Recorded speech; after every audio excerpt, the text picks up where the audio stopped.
El presente ecuménico está en deuda con este hombre. Su doctrina no solo creó una nueva iglesia, sino también una nueva moralidad. Toda la era histórica está relacionada con su nombre.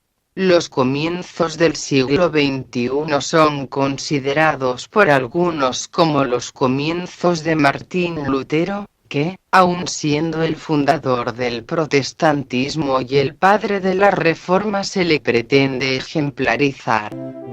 Martín Lutero nació en el pequeño municipio alemán de Eisleben.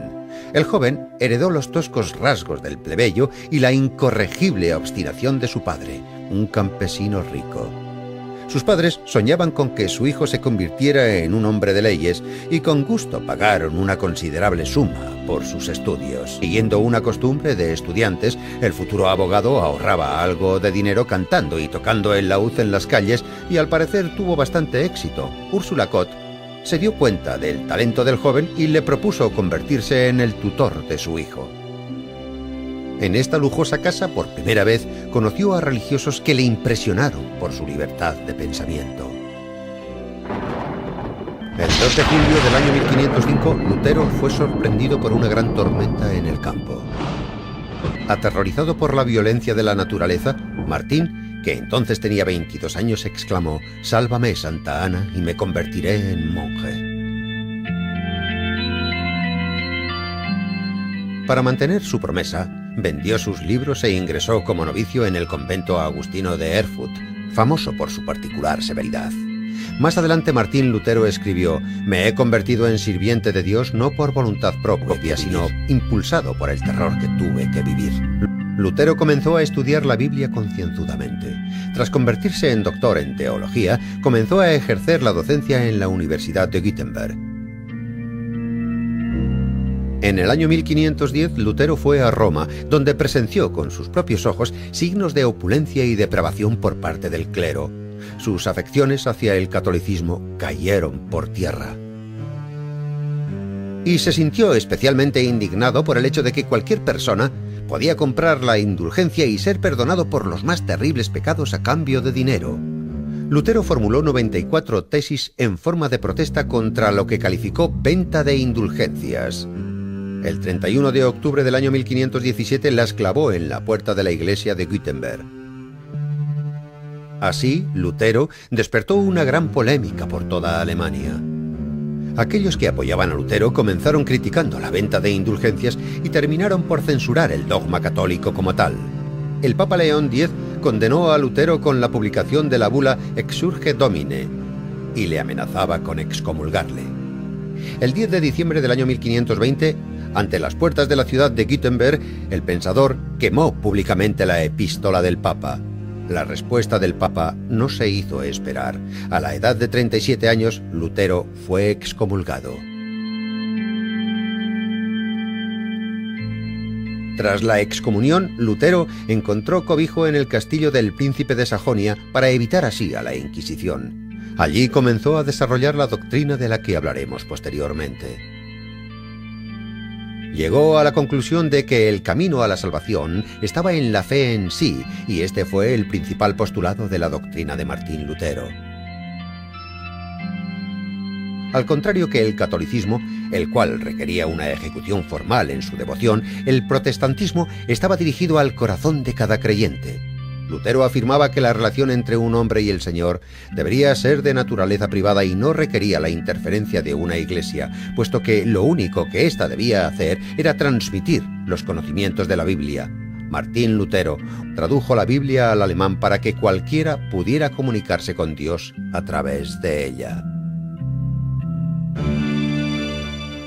Lutero solo quería reformar la iglesia, pero sus ideas reformaron sus propias vidas. Cada alemán, bien fuese príncipe o fuese campesino, vieron en la reforma la oportunidad para evolucionar a una vida mejor.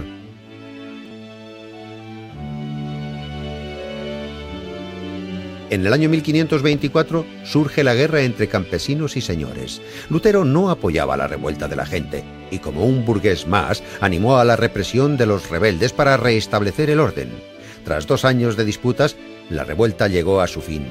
Pero para entonces, Alemania ya era un país diferente.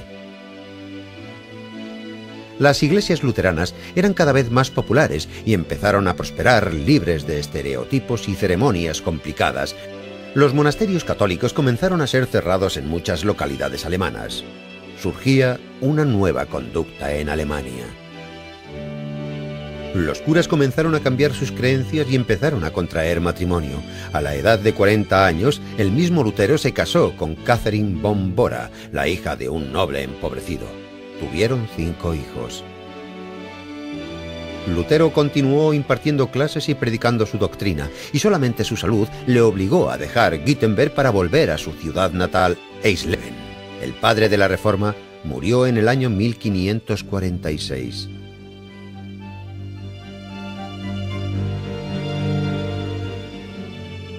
Dejando un lastre teológico que rompió la unidad eclesial, y abriendo las puertas a miles de sectas desligadas de la obediencia romana y proclamadas independientes como iglesias nacionales, con la creencia de que la fe no puede ser heredada o adquirida al ser bautizado en una iglesia, sino que la fe es un asunto entre el individuo y Dios.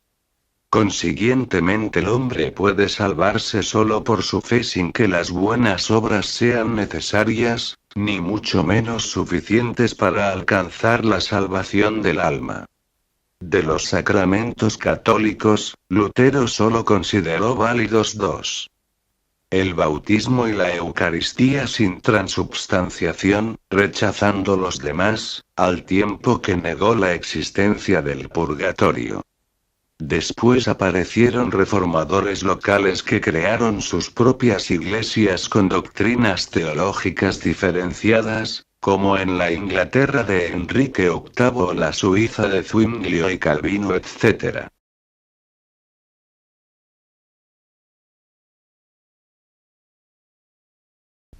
¿Qué es la masonería? Los orígenes de la masonería se remontan al siglo I de nuestra era, en la corte del rey Herodes Agripa, donde se decidió perseguir y exterminar a los cristianos mediante un grupo persecutor criminal fundado el 24 de junio del año 43 y presidido por Herodes e integrado por 9 miembros del Sanedrín.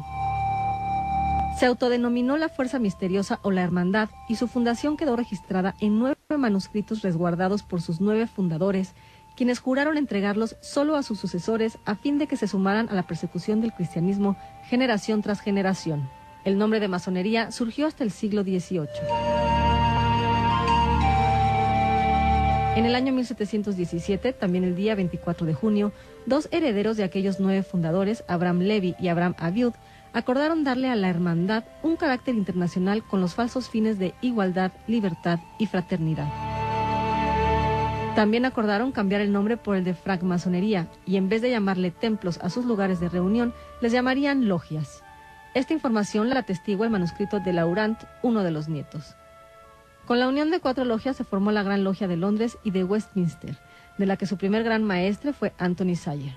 5 años después, en 1723, 2 pastores protestantes de Saguyer y John Anderson redactaron la primera regla de la masonería, conocida como Constituciones de Anderson, para ocultar los propósitos de persecución a la Iglesia Católica.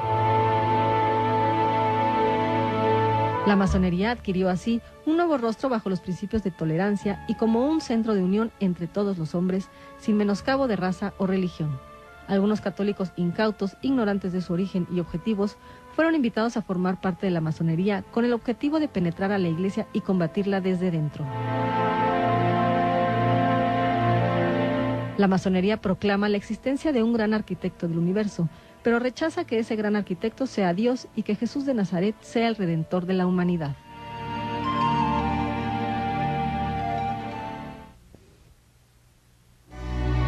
Los Illuminati son una sociedad secreta compuesta por 12 dinastías satánicas que datan de la más remota antigüedad. Algunas provienen de los druidas, otras de los egipcios, algunas de los cananitas, y tienen en común su consagración a las fuerzas obscuras de deidades paganas y demoníacas, y su afición por el ocultismo y los rituales iniciáticos. Así como Dios bendijo a las 12 tribus de Israel y a los 12 apóstoles, se podría decir que Satanás otorgó su simpatía a 12 dinastías satánicas que desde tiempos inmemoriales eran afectas al ocultismo. Esas dinastías llegan hasta nuestros días en 12 linajes sanguíneos que operan bajo el poder del demonio y cuyo poder mundial es innegable. El investigador Fritz Springmeier logró trazar una línea entre las 12 dinastías satánicas y las familias que actualmente detentan la sucesión sanguínea. Las familias Astor, Bundy, Collins, DuPont, Freeman, Kennedy, Onassis, Rockefeller, Rothschild, Russell, Krupp y Van Duyn. Esto no significa que todos los miembros de estas familias pertenezcan a los Illuminati, pero sí algunos de ellos, al menos los más poderosos. En el siglo XVIII, el investigador Meyer Amschel Rothschild, miembro de uno de esos antiguos linajes, encargó a Adam Weishaupt reunir a las 12 dinastías en una sola organización. Rothschild financió el proyecto y se fundó la Sociedad Secreta de los Illuminati el 1 de mayo de 1776. Como símbolo, Weishaupt tomó el ojo de Horus, que todo lo ve y que está plasmado en los billetes del dólar. Los Illuminati fueron perseguidos y oficialmente disueltos en 1784, pero Rothschild los volvió a congregar y a refundar en su casa de Frankfurt en 1786. Allí se planeó la Revolución Francesa, que golpeó a todo el mundo excepto a los banqueros. Nunca se han identificado alguna organización frontal o subsidiaria, sino que han seguido la estrategia de infiltrarse en la banca internacional, agencias de inteligencia, la Iglesia Católica, el Club Bilderberg y el Council of Foreign Relations. Luego de haber concretado las 2 guerras mundiales, el comunismo, revueltas y revoluciones en todo el mundo actualmente persiguen el establecimiento de un nuevo orden mundial bajo un gobierno mundial centralizado, socialista y ateo.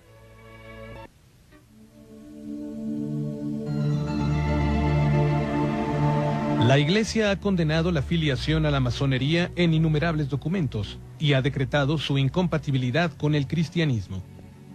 El primer pronunciamiento vino del Papa Clemente XII en 1738, apenas 2 décadas después de que la sociedad secreta tomara su nombre formal de masonería. Después de él, otros 11 papas han publicado serias advertencias. Son 4 las causas principales de incompatibilidad con la masonería. La primera obedece a su ideología relativista, pues sus definiciones de tipo religioso y filosófico son poco claras y definidas, y no concuerdan con la fe en un Dios personal y en la palabra revelada. La segunda se debe a su concepto sobre la libertad, que niega la posibilidad de una conciencia objetiva de la verdad. Diversos textos masónicos recalcan la ausencia total de dogmas en la masonería y acusan a la Iglesia de ser coercitiva de la conciencia por la aceptación de los dogmas de fe. La tercera es por el concepto masónico de la religión, que concluye que todas son iguales y que es indiferente profesar cualquier religión o mantener una posición atea. La propuesta masónica del gran arquitecto del universo es de naturaleza deística que pretende aplicarse a cualquier religión. La cuarta se debe al concepto de perfección del hombre profesado por la masonería, que no deja espacio a la gracia divina. Los rituales masónicos pretenden ser de cuño sacramental, para aparentar que por su medio tiene lugar una transformación del hombre, cosa que para la Iglesia es imposible de alcanzar sin la gracia divina de los sacramentos. La Iglesia ha vuelto a condenar, con Juan Pablo II y Benedicto XVI, la afiliación de católicos a la masonería, especialmente en la Declaración de la Sagrada Congregación para la Doctrina de la Fe de 1983, en la que se confirma su incompatibilidad con la fe y se refrenda la excomunión para quienes se líen a cualquier logia masónica.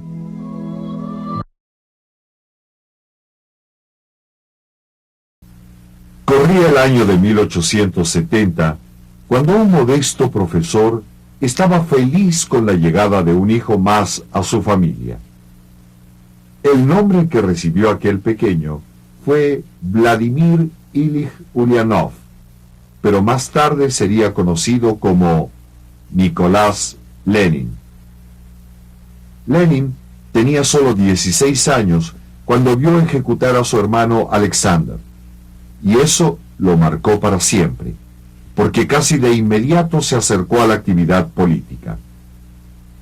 Su actividad contra el gobierno zarista hizo que fuera enviado 5 años a Siberia, un lugar de Rusia famoso por el frío que hace ahí. La temperatura no llega ni siquiera a los 0 grados centígrados más de 240 días al año.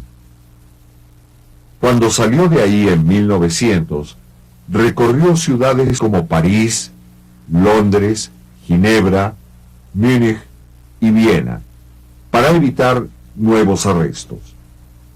Volvió a Rusia en 1905 y la dejó en 1907, obligado a exiliarse. Su regreso definitivo fue hasta 1917.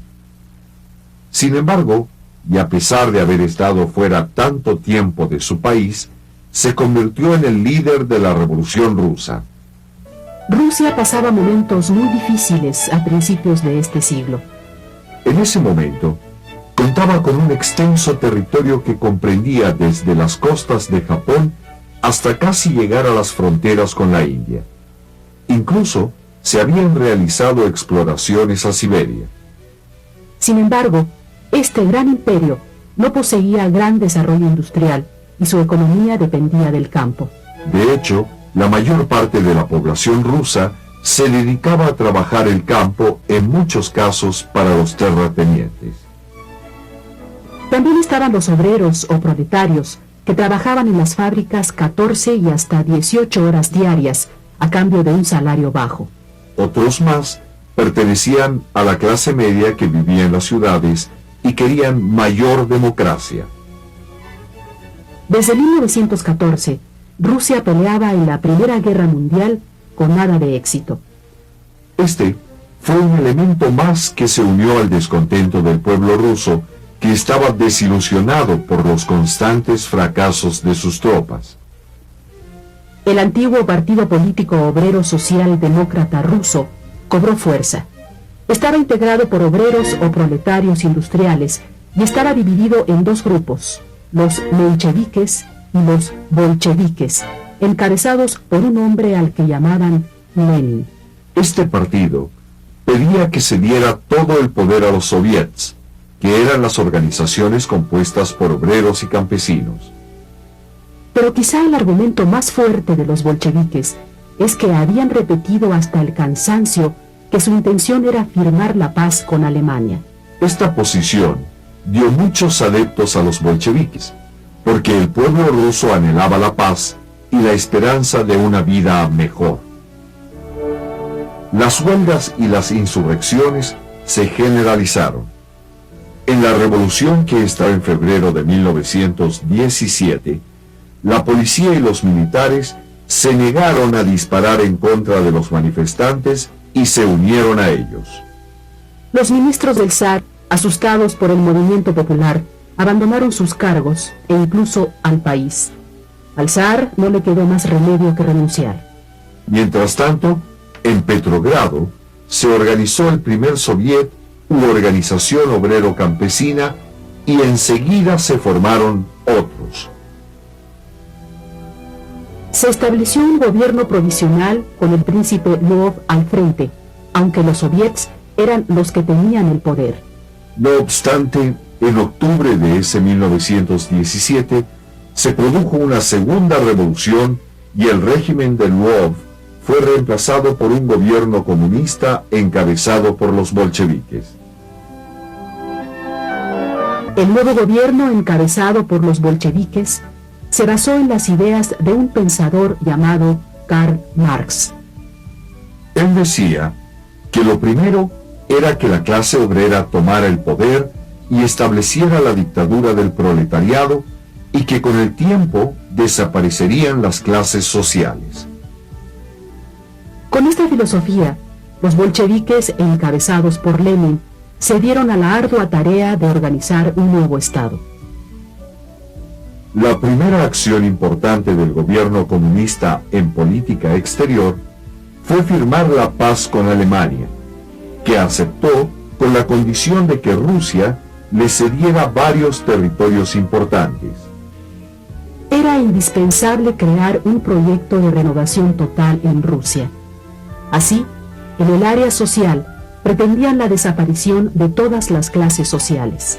Esto significaba que no habría ni pobres ni ricos, porque todos serían iguales y los bienes se repartirían entre todos de forma equitativa. El siguiente punto del proyecto se refería al aspecto económico, donde se establecía la desaparición de la propiedad privada. Su propósito era eliminar este tipo de propiedad y que los medios de producción fueran de la comunidad.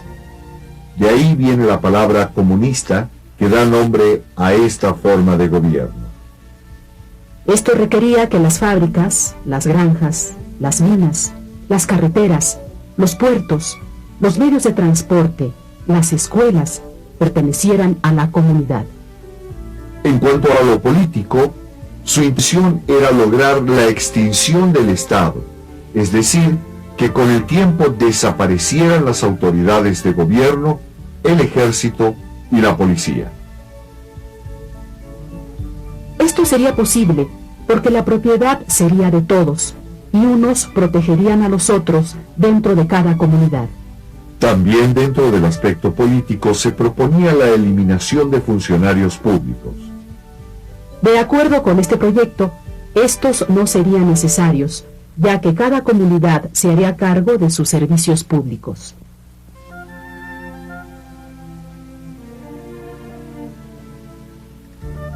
Pero se consideraba indispensable que para lograr estos puntos, los demás países del mundo tendrían que iniciar revoluciones socialistas a fin de lograr un cambio de sistema político, económico y social global. La antigua nobleza zarista se resistía a los cambios, por lo que intentó oponerse a ellos por medio de una fuerza militar llamada Ejército Blanco. Dicho Ejército Blanco fue apoyado incluso por países que veían un peligro en el nacimiento de una sociedad comunista. Los campesinos, gran número de soldados rusos y los obreros presionaban para que sus demandas fueran atendidas en forma rápida. Por ello, el gobierno se vio en la necesidad de implementar un plan de emergencia económico que permitiera solucionar la crisis social y militar. Ya como tal, dispuso la repartición de la tierra entre los campesinos necesitados. La nacionalización de las industrias básicas y los principales servicios públicos, las minas, las industrias textiles, los ferrocarriles y los transportes. También ordenó que toda la producción fuera entregada a las nuevas autoridades para repartirla entre la población. Igualmente dictó las reglas de operación en cada fábrica. A esto se le llamó comunismo de guerra y fue una etapa transitoria en el proceso de la revolución.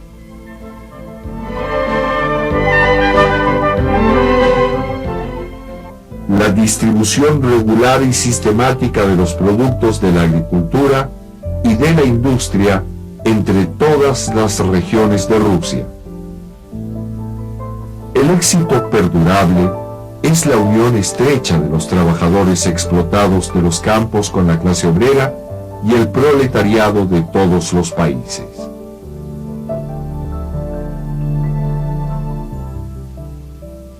La Revolución Rusa tuvo un gran impacto a nivel internacional. Por su territorio, población y recursos naturales, se sabía que Rusia podía convertirse en una potencia. Pero el mundo se sorprendió cuando en unos cuantos años esta nación pasó de la monarquía al socialismo. Por primera vez, un país cambiaba políticamente de un extremo al otro, porque con los zares toda la riqueza estaba en manos de nobles y terratenientes, mientras que con el ascenso de Lenin se buscaba que los bienes fueran comunes. En el panorama mundial, lo más importante de esto es que unas décadas más adelante, casi la mitad del planeta estaría bajo regímenes similares al ruso.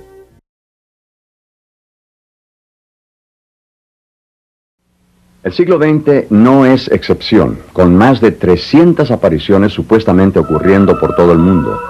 Ella viene armada con un plan de paz para el mundo, comenzando en el siglo XX con Fátima, Portugal.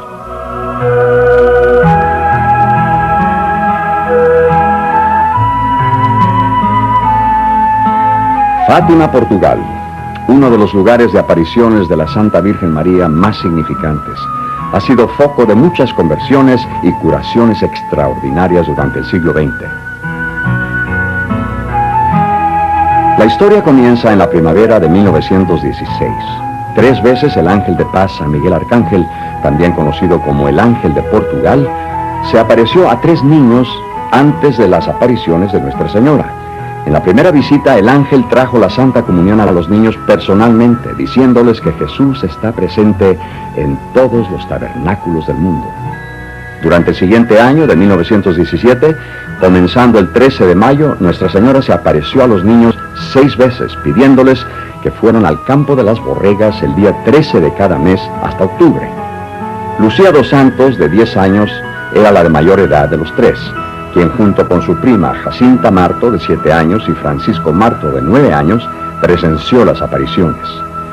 Fue el 13 de julio de 1917 que Nuestra Señora proclamó al mundo una advertencia profética y solemne. Pidió la consagración de Rusia al Corazón Inmaculado.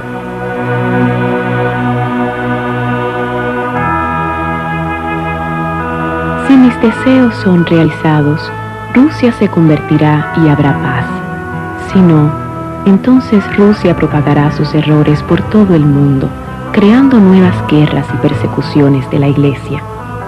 Los buenos serán marginados y el Santo Padre tendrá mucho que sufrir. Ciertas naciones serán aniquiladas, pero al final mi corazón inmaculado triunfará. Rusia será consagrada a mí por el Santo Padre y se convertirá, y el mundo disfrutará de un período de paz. Nuestra Madre Bendita prometió que un milagro ocurriría durante el mediodía del 15 de octubre de 1917. Aproximadamente 70,000 personas, empapadas por la lluvia, se aglomeraron en el pastizal de las borregas. Tal y como se prometió, un gran milagro solar ocurrió. El sol, como una bola de fuego, parecía estar cayendo sobre la tierra, aterrorizando a la gente. Muchos creyeron que morirían. Después de 12 minutos, el sol regresó a su posición normal. El lodoso suelo y la ropa empapada de la gente se secaron instantáneamente. El fenómeno solar fue una señal de gran magnitud dada por Dios y confirmó la gravedad de los mensajes dados por Nuestra Señora en Fátima.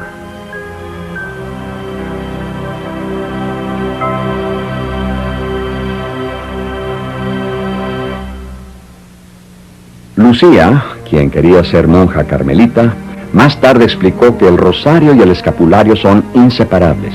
Nuestra Señora desea que todos usemos el escapulario y recemos el rosario todos los días. Fátima fue el primer lugar de apariciones aprobado por la Iglesia Católica en el siglo XX. ¿Qué mensajes impartió Nuestra Señora a los niños y al mundo en aquella ocasión?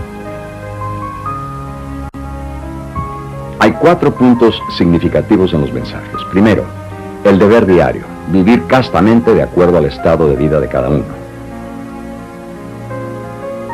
Segundo, oración, el rezo del rosario particularmente. Tercero, reparación eucarística, comuniones de reparación durante 5 primeros sábados. Cuarto, consagración al Corazón Inmaculado de María junto con el uso del escapulario café.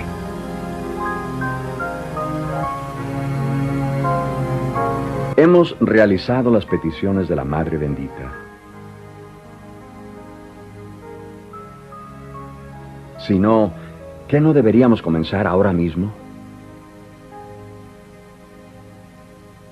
Con creciente urgencia, Nuestra Señora ha venido de nuevo en otros lugares a repetir el mismo mensaje. Esta del 2017 es una fecha que la Virgen de Fátima a los 3 pastorcillos le dijo: le doy a Satanás 100 años.